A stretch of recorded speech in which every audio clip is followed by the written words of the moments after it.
नमस्कार मेरे प्यारे बच्चों, कैसे हैं आप सभी। उम्मीद है आप सभी लोग अच्छे होंगे, स्वस्थ होंगे, मस्त होंगे। प्यारे बच्चों, एक नई स्टोरी के साथ बच्चों आज की इस स्टोरी के माध्यम से आपको बहुत ही आसानी से अंग्रेजी को पढ़ना, अंग्रेजी को लिखना और अंग्रेजी को बोलना बताऊंगा।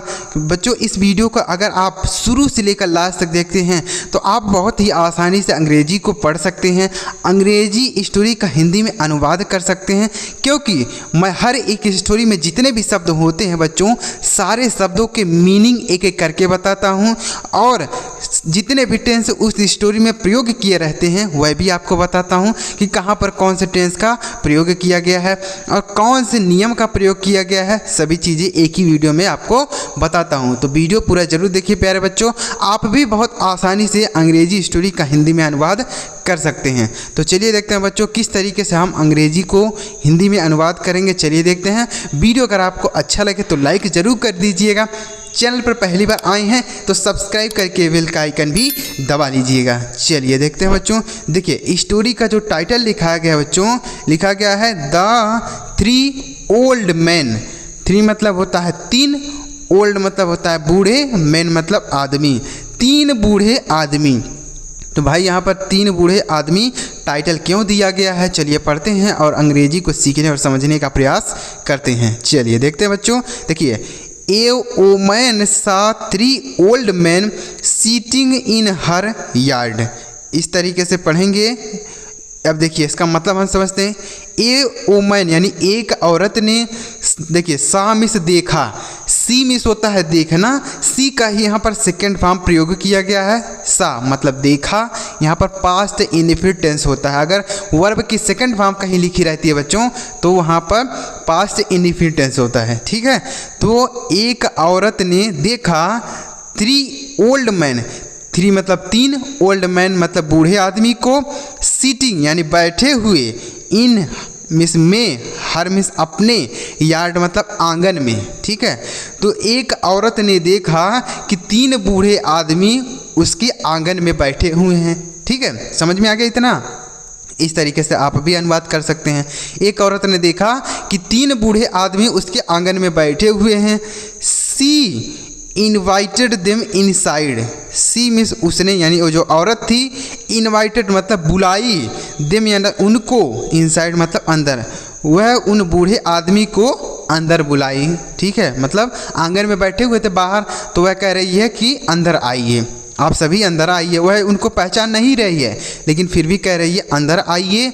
One of the man said, one मतलब एक, ऑफ द मैन यानी एक आदमी ने, सेड मिस कहा, one of the man said एक आदमी ने कहा, we do not go into a house together, we मिस हम, डू नॉट गो यानी नहीं जाते, वी डू नॉट गो हम नहीं जाते, इनटू यानी में, ए हाउस यानी एक घर में, टूगेदर मतलब होता है साथ साथ, यानी एक साथ बोल सकते हैं, साथ साथ, ठीक है। तो जो है हम एक साथ किसी के घर में नहीं जाते हैं। तीनों बूढ़े आदमी मतलब एक आदमी उसमें से कह रहा है कि हम तीनों जो है एक साथ किसी के घर में नहीं जाते। तो अब वह औरत जो है पूछेगी कि आप सभी लोग कौन हैं जो आप हमारे घर में नहीं आ सकते हैं, ठीक है बच्चों। इतना समझ में आ गया। देखिए सारे शब्दों की मीनिंग आपको बता रहा हूं और कौन से टेंस का कहां पर प्रयोग है यह भी आपको बता देता हूं, ठीक है बच्चों। चलिए आगे बढ़ते हैं। वीडियो अच्छा लगे तो लाइक ज़रूर करिएगा और इसी तरीके से अगर लगातार हमारे साथ प्रैक्टिस करते रहेंगे ना तो धीरे धीरे आप भी अंग्रेजी स्टोरी का हिंदी में अनुवाद आसानी से कर ले जाएंगे, ठीक है बच्चों। चलिए आगे देखिए। आगे लिखा है बच्चों, who are you, she asked. अब सी मतलब वह, आस्क्ड मतलब पूछी, यानी जो औरत है वह पूछ रही है। हु मिस कौन, आर मिस हो, यू मिस तुम, यानी आप कौन हैं। हु आर यू, आप कौन हैं, उस बूढ़े आदमी से पूछ रही है आप कौन हैं। भाई जब आप कह रहे हैं कि हम सभी लोग एक साथ किसी के घर में नहीं जाते हैं तो आप कौन हैं, वह औरत पूछ रही है। One of the old man explained, one मतलब एक, ऑफ द ओल्ड मैन यानी उनमें से एक बूढ़े आदमी ने, एक्सप्लेन्ड मतलब व्याख्या की मतलब बताया, ठीक है। उनमें से एक बूढ़े आदमी ने बताया, I am love, the second one is wealth and third one is success. ये देखिए कितनी अच्छी बात कही गई है, ध्यान से सुनिएगा। देखिए तो उसमें से एक बूढ़े आदमी ने क्या कहा, आई एम लव, मैं प्यार हूँ, मैं प्रेम हूँ। ठीक है, उसमें से एक बूढ़े आदमी ने कहा मैं प्यार हूँ। द सेकंड वन, और दूसरा वाला इज मीन्स है, वेल्थ मतलब धन, और दूसरा वाला जो बूढ़ा है वह धन है। एंड थर्ड वन, और तीसरा वाला इज मीन्स है सक्सेस मतलब सफलता। मैं प्यार हूँ और दूसरा वाला धन है और तीसरा वाला सफलता है। ठीक है, वह बूढ़ा व्यक्ति उस औरत को बता रहा है। ठीक है, समझ में आ गया इतना। वह बूढ़ा आदमी कह रहा है कि मैं प्यार हूँ, दूसरा वाला धन है और तीसरा वाला सफलता है। समझ में आ गया। उसके बाद क्या है, फिर बूढ़ा आदमी कह रहा है go and discuss with your husband which one of us you want in your home. Go miss जाओ, एंड डिस्कस मतलब बात करो। गो मिस जाओ, डिस्कस मतलब बात करो, विथ मतलब से, योर हस्बैंड यानी अपने पति से, विच यानी किसे, वन ऑफ अस यानी हम में से किसे। ठीक है, जाओ अपने पति से बात करो कि हम में से किसे, यू मिस तुम, वांट मतलब चाहते हो, इन मिस में, योर होम यानी अपने घर में। जाओ तुम अपने पति से बात करो कि हम में से किसे तुम अपने घर में चाहती हो। ठीक है, जाओ अपने पति से बात करके आओ कि तुम्हें प्यार चाहिए, कि तुम्हें धन चाहिए, कि तुम्हें सफलता चाहिए। हम में से तीनों को किसको चाहिए आप जाके पूछ के आओ अपने पति से। ठीक है, एट फर्स्ट सबसे पहले द कपल यानी जो पति पत्नी हैं, थॉट मतलब सोचे, ऑफ इनवाइटिंग वेल्थ। सबसे पहले एट फर्स्ट मतलब होता है सबसे पहले, द कपल यानी वो जो पति पत्नी के जोड़े को बोलते हैं कपल। ठीक है, थर्ड मतलब सोचे, ऑफ इनवाइटिंग मतलब बुलाने का, वेल्थ यानी धन को। सबसे पहले उन्होंने सोचा कि हम धन को बुलाएंगे। ठीक है, उसके बाद क्या हुआ, then they decided on success. Then मतलब फिर, दे मिस वे, डिसाइडेड मतलब फैसला किए, ऑन सक्सेस यानी सफलता को। फिर उन्होंने फैसला किया कि नहीं सफलता को बुलाया जाए। ठीक है, पहले उन्होंने सोचा कि धन को बुलाएंगे, फिर उन्होंने सोचा कि नहीं धन को नहीं बुलाया जाएगा, सफलता को बुलाएंगे। उसके बाद क्या हुआ, फाइनली मतलब अंत में। अब अंत में क्या हुआ, चलिए आगे देखते हैं। बच्चों वीडियो अच्छा लगे तो लाइक ज़रूर करिएगा। इतनी आसानी से आपको स्टोरी हिंदी में अनुवाद करना बताता हूँ, आपको इस तरीके से कोई नहीं बताया होगा। चलिए आगे देखते हैं। उसके बाद अंत में क्या हुआ, दे डिसाइडेड ऑन लव। उसके बाद पहले उन्होंने सोचा कि धन को बुलाएंगे, फिर उन्होंने सोचा कि सफलता को बुलाएंगे। उसके बाद फिर उन्होंने फैसला किया लव यानी प्यार को बुलाने का। ठीक है, उन्होंने अंत में फैसला कर लिया कि नहीं हम प्यार को जो है बुलाएंगे।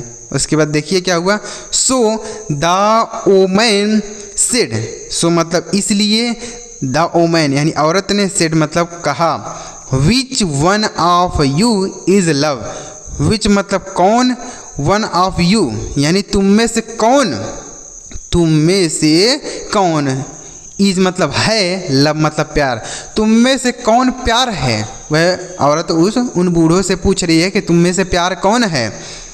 Please come in and be our guest, please यानी कृपया, कम इन यानी कृपया अंदर आइए, एंड मतलब और, बी आवर गेस्ट आप हमारे मेहमान हैं। ठीक है, वह कह रही है कि आप में से लव कौन है यानी प्यार कौन है, आप कृपया अंदर आइए, आप हमारे मेहमान हो जाएं हैं। ठीक है, उसके बाद as love got up, as मतलब होता है जैसे ही, लव यानी प्यार, गॉट अप मतलब उठा, जैसे ही प्यार उठा।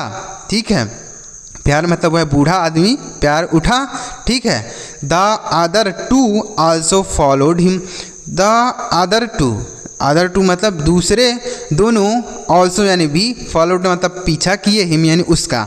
जब प्यार उठा यानी जो बूढ़ा आदमी था प्यार वह उठा तो दूसरे दो जो बचे हुए थे दोनों बूढ़े वह भी उठने लगे, उसका पीछा करने लगे। सरप्राइज्ड द ओमैन, सरप्राइज मतलब आश्चर्य में, द ओमैन आस्क्ड औरत ने पूछा, why are you two coming in, why मिस क्यों, वाई मिस क्यों, आर यू कमिंग, यानी तुम क्यों आ रहे हो, तुम दोनों क्यों आ रहे हो इन इस अंदर, ठीक है, तुम दोनों अंदर क्यों आ रहे हो।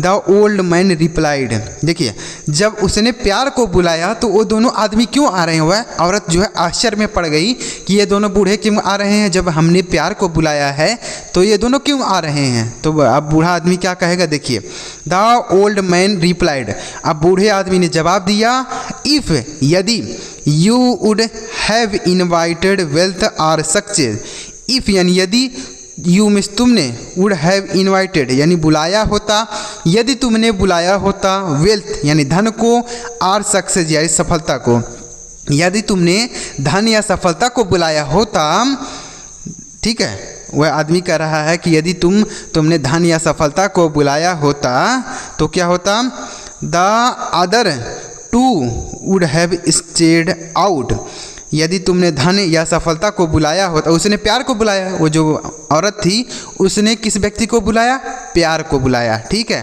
तो वह आदमी कह रहा है कि यदि तुमने धन या सफलता को बुलाया होता, द अदर टू यानी दूसरे, वुड हैव स्टेड यानी रुके रहते, आउट मतलब बाहर, तो वह दोनों बाकी बचे हुए दोनों बाहर रुके रहते, यानी अगर तुमने धन या सफलता को बुलाया होता तो बाकी दोनों बचे हुए बाहर रहते। But since you invited love wherever he goes we go with him, अब देखिए क्या कह रहा है, सिंस चूँकि, यू इन्वाइटेड लव तुमने प्यार को बुलाया है, चूँकि तुमने प्यार को बुलाया है, वेयर एवर यानी जहाँ भी, ही गोज यानी वह जाता है, वी गो विथ हिम हम भी उसके साथ जाते हैं, ठीक है, वी मतलब हम, गो माने जाते हैं, विथ हिम यानी उसके साथ, ठीक है। चूँकि तुमने प्यार को बुलाया है इसलिए वेयर एवर ही गोज यानी जहाँ भी वह जाता है, प्यार जहाँ भी जाता है हम सब भी उसके साथ जाते हैं, ठीक है। अगर तुमने सफलता या धन को बुलाया होता तो हम नहीं आते, लेकिन तुमने प्यार को बुलाया है तो प्यार जहाँ भी जाता है वहाँ पर हम धन और सफलता हम पीछे जाते हैं, ठीक है। तो ये थी आज की स्टोरी आपको कैसी लगी, देखिए इसका मोरल समझते हैं तो आपको ज़्यादा मज़ा आएगा। देखिए moral, love always brings wealth and success, love मतलब प्यार, ऑलवेज मतलब हमेशा, ब्रिंग्स मतलब लाता है, वेल्थ मतलब धन, एंड सक्सेस मतलब सफलता, प्यार जो है धन और सफलता को लाता है, इसलिए यहाँ पर ऐसा स्टोरी लिखा गया है क्योंकि उस औरत ने प्यार को बुलाया तो धन और जो सफलता थे वह भी पीछे पीछे आने लगे, तो औरत जो है सरप्राइज हो गई कि ये दोनों क्यों आ रहे हैं। तो आदमी ने व्याख्या की कि जहाँ पर भी प्यार जाता है हम दोनों उसके साथ जाते हैं, अगर तुमने धन या सफलता को बुलाया होता तो हम नहीं आते, लेकिन तुमने प्यार को बुलाया है तो प्यार जहाँ भी जाता है हम उसके साथ जाते हैं, ठीक है बच्चों। तो ये थी आज की स्टोरी, प्यार जहाँ भी होता है वहाँ पर धन और सफलता मिलती है, ठीक है। तो ये थी आज की स्टोरी कैसी लगी आपको कमेंट बॉक्स में बताना है, और अगर आप इसी तरीके से और भी वीडियोज चाहते हैं स्टोरी ट्रांसलेशन की तो आप इस चैनल को सब्सक्राइब कर लीजिए, ताकि जब मैं इस तरीके से कोई नया वीडियो अपलोड करूं तो सबसे पहले आपको मैसेज मिल जाए। सब्सक्राइब करके रख लीजिए। चलिए मिलते हैं प्यारे बच्चों अगली वीडियो में किसी नई टॉपिक के साथ। वीडियो देखने के लिए आपका बहुत बहुत धन्यवाद।